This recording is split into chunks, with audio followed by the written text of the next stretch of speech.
warahmatullahi wabarakatuh. Perkenalkan, nama saya Excel William Semisanan. Di sini saya akan mempresentasikan materi tentang konsolidasi tanah. Nah, sebelumnya kita harus mengetahui dulu apa sih itu konsolidasi tanah.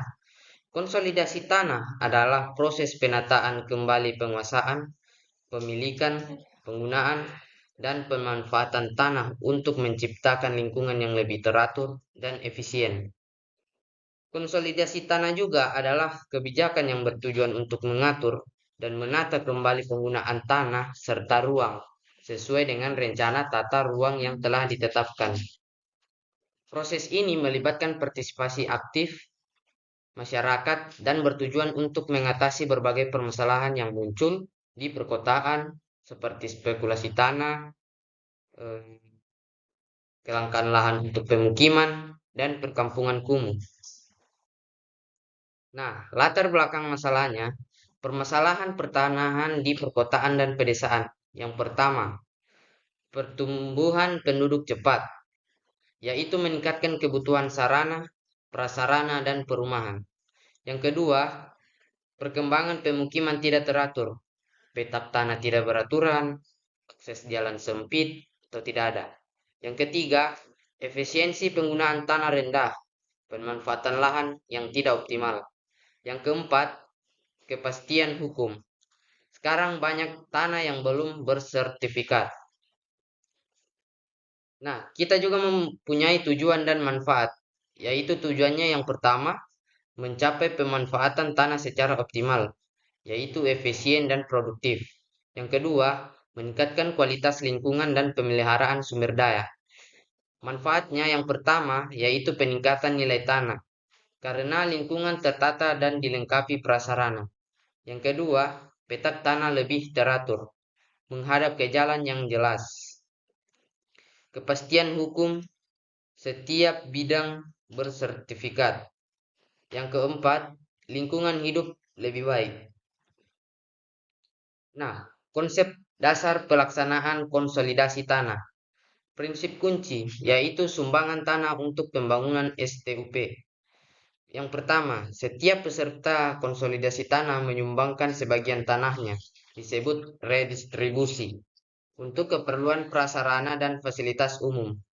Yang kedua, setelah penataan, pemilik menerima kembali tanahnya yang ukurannya berkurang tetapi lokasinya lebih baik, menghadap jalan dan nilainya meningkat. Sistem sukarela prioritas.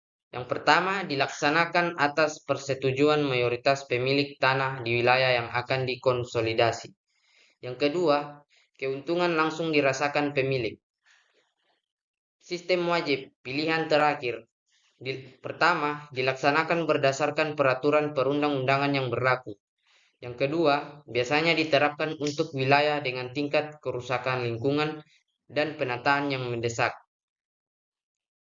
Jenis konsolidasi tanah. Yang pertama, konsolidasi tanah horizontal, yaitu penataan ulang bidang-bidang tanah di permukaan datar, yaitu umum di perkotaan dan pedesaan. Konsolidasi tanah vertikal. Yang pertama, pengembangan dan penggabungan konsep konsolidasi tanah dengan pembangunan rumah susun atau bangunan bertingkat di perkotaan.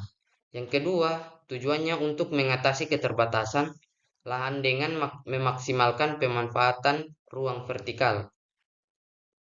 Nah, sekarang kita sudah masuk di kesimpulan dan rekomendasi. Kesimpulannya yaitu konsolidasi tanah adalah instrumen penting dalam penataan ruang kota atau wilayah yang tidak hanya menciptakan lingkungan yang lebih baik, tetapi juga meningkatkan nilai dan kepastian hukum atas tanah. Rekomendasinya, diperlukan sosialisasi dan partisipasi aktif dari masyarakat, serta dukungan penuh dari pemerintah daerah agar pelaksanaan konsolidasi tanah berjalan dengan efektif. Ya, mungkin sekian dari presentasi singkat saya. Jika ada kekurangan, tolong dilengkapi dengan sepenuh hati, bukan pergi lalu tak kembali. Sekian, terima kasih. Wassalamualaikum warahmatullahi wabarakatuh.